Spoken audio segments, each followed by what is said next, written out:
Quartos anos, tudo bem aí com vocês? Vamos para a nossa aula de História Pessoal. Vamos continuar lá, vamos corrigir nossas atividades. Bom, a tia Dani deixou a atividade 1, 2 e 3 para vocês fazerem, né, em casa. Então, encontre no caça-palavras as mercadorias que os portugueses buscavam no Oriente. Então, vamos ver quais foram, pessoal, vocês fizeram? Seda, qual mais? Escravo, não é cravo, tá? Escravo, ouro, são 3 palavrinhas, então. 2. As mercadorias que você encontrou no caça-palavras eram importantes para os portugueses. Com base no que você aprendeu até agora, explique por quê. Então, olha a minha resposta. Vocês podem ver aí e verificar se ficou parecida com a de vocês. As mercadorias que chegavam das Índias eram diferenciadas e antes das navegações não era fácil de adquirir. Era tão bom que, além do rei, toda a sociedade, nobres, cleros e investidores estrangeiros participavam da comercialização. E agora, 3, vocês conseguiram fazer? Fácil, né, pessoal? Só observar aí o desenho, né? Então, está assim. Você aprendeu que os portugueses foram grandes navegadores e entre os séculos XV e XVI estabeleceram importantes rotas marítimas. Analise o mapa a seguir, complete a legenda com as cores adequadas. Então, como que ficou, pessoal? Como que vocês pintaram? De azul, né, as primeiras viagens, e de vermelho, aí a esquadra aí do Vasco da Gama, ok?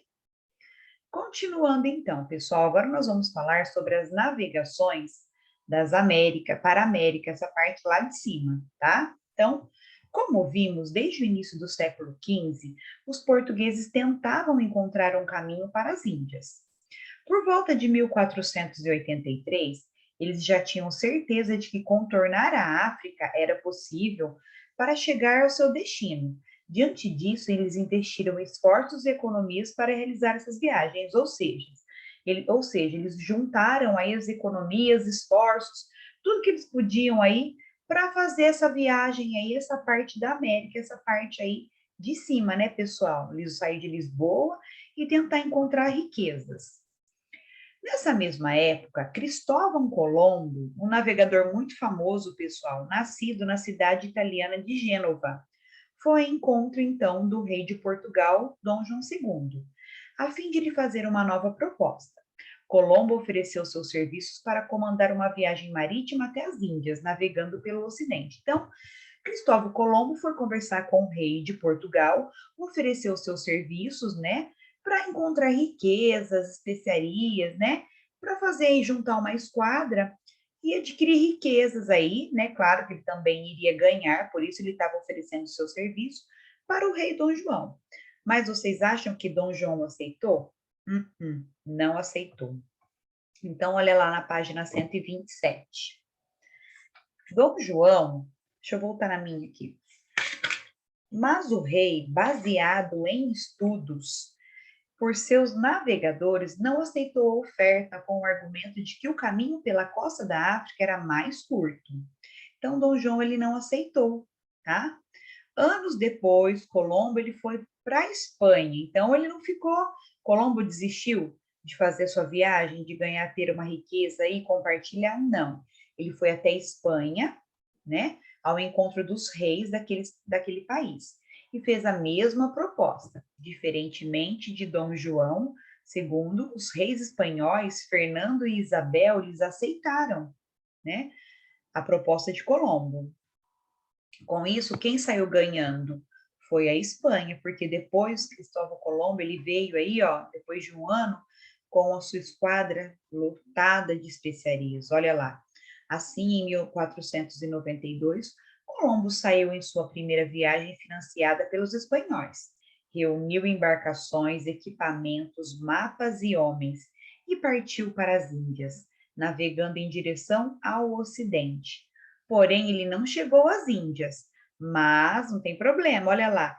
Ele chegou sim nas Antilhas, essas ilhas aqui, ó, um pouco para cima aí da América do Sul, né? Na verdade, na América. Então, essas ilhas que para nós parece pequetita aí, né? pequenas no mapa, eram ilhas grandes, né? Um conjunto de ilhas próximas ao atual continente americano. Observe sua localização na ilustração do mapa abaixo. Então, as Antilhas é esse conjunto de ilhas aqui, tá, pessoal? Foi lá que Cristóvão Colombo, então, conquistou, né, esse espaço, esse lugar aí, achando grandes riquezas e levando para quem essas riquezas? Para a Espanha, né? Para os reis espanhóis aí, o Fernando e a Isabel. Como era de costume na época, as viagens eram todas registradas em documentos oficiais e as terras encontradas, embora já tivessem povoadas, foram consideradas propriedades do rei espanhol, patrocinador da viagem de Colombo, ou seja, a Espanha patrocinou essa viagem. Cristóvão Colombo foi até lá, explorou essas ilhas aí, as Antilhas, deixou registrado, então ficou pertencente a quem? A Espanha, né? Quando o rei de Portugal, quando Dom João II ficou sabendo, afirmou que aquelas terras já pertenciam ao seu país, devido a um acordo firmado anteriormente com a Espanha, e para que não houvesse uma guerra pelas ilhas descobertas e pelas terras que ainda se poderiam descobrir, os dois países entraram em negociações e estabeleceram o Tratado de Tordesilhas em 1494. Então, pessoal, um grande feito aí, que nós vamos falar agora daqui para frente, né? Uma divisão entre a Espanha e Portugal. Por quê? A Espanha alegava que a propriedade era dela, mas Dom João II, o rei de Portugal, ele dizia que aquele pedaço lá já tinha sido explorado aí pelos portugueses e que pertencia ao Portugal. Então, a Espanha e Portugal entraram em conflito. Acompanhe o processo de negociação. A proposta aprovada por ambos os reinos foi de dividir o mundo em duas áreas de conquistas demarcadas por uma linha imaginária. Contudo, Portugal e Espanha passaram a discordar logo no início das negociações. Então, olha lá, tem uma proposta aqui embaixo que nós vamos observar aqui na página 128. Essa proposta, isso aqui é uma linha imaginária. Então, vamos ver como que ficou. Para os espanhóis, essa linha divisória deveria passar a 100 léguas, aproximadamente 500 quilômetros, das ilhas de Cabo Verde. Tudo que fosse encontrado na parte oriental, na parte aqui, né, da minha direita, dessa pertenceria a Portugal. E tudo que tivesse na parte ocidental pertenceria à Espanha.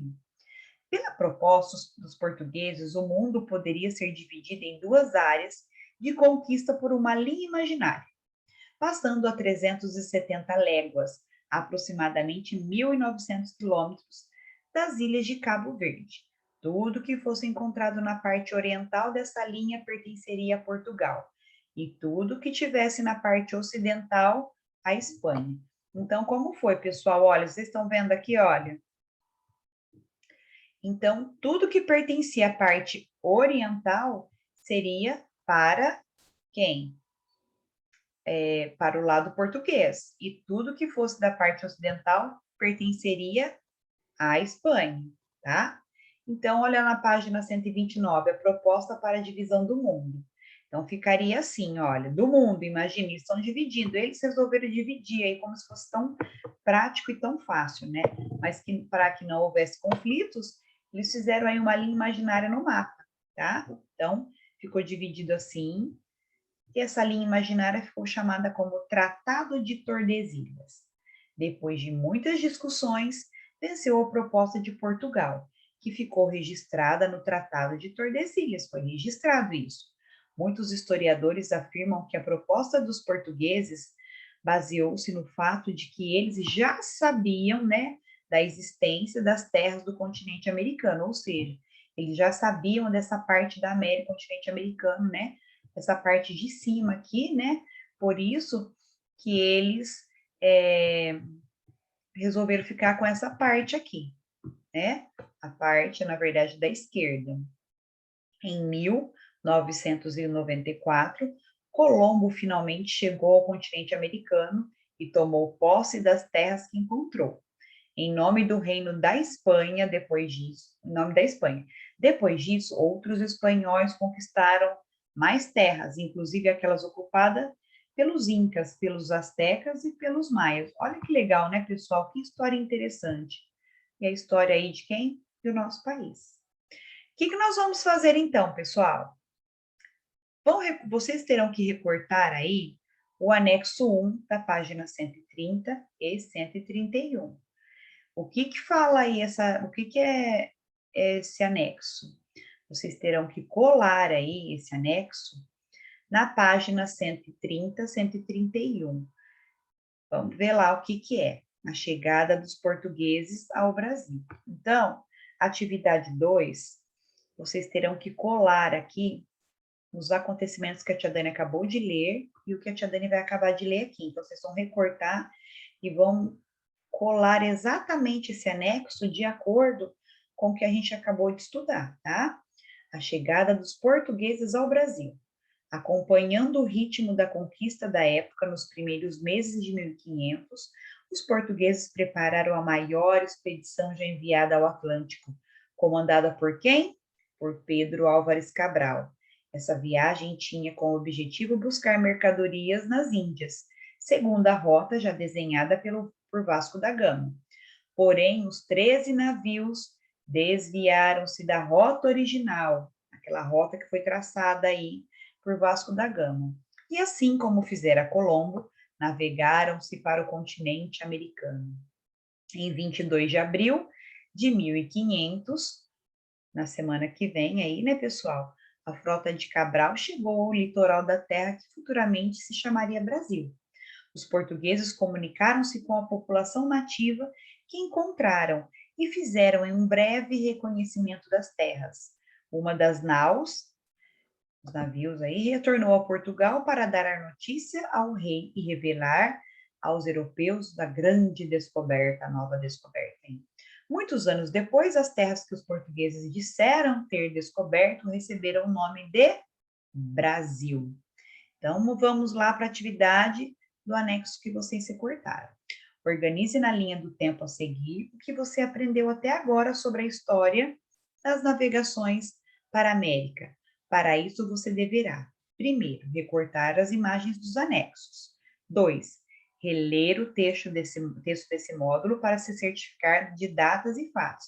Se vocês não têm certeza, leiam, releiam para depois colar. 3. Colar as imagens nos espaços correspondentes na linha do tempo e completar com informações, nomes e eventos ocorridos. Então, 1483, o que aconteceu? Tia Dani leu lá os acontecimentos aí. Quais são as figuras que dá certo aí? Qual dessas 4 figuras que eu vou colar no 1483? 1492, qual figura que vai ser, pessoal? Né? O que é que aconteceu aí? Qual é o feito acontecido? Depois, 1494.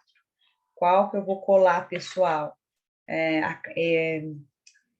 Vasco da Gama aí conversando com o rei, a esquadra de Cabral, né? Vasco da Gama, 1494 e 1500. A tia Dani acabou de ler aqui sobre 1500, tá fácil, hein, pessoal?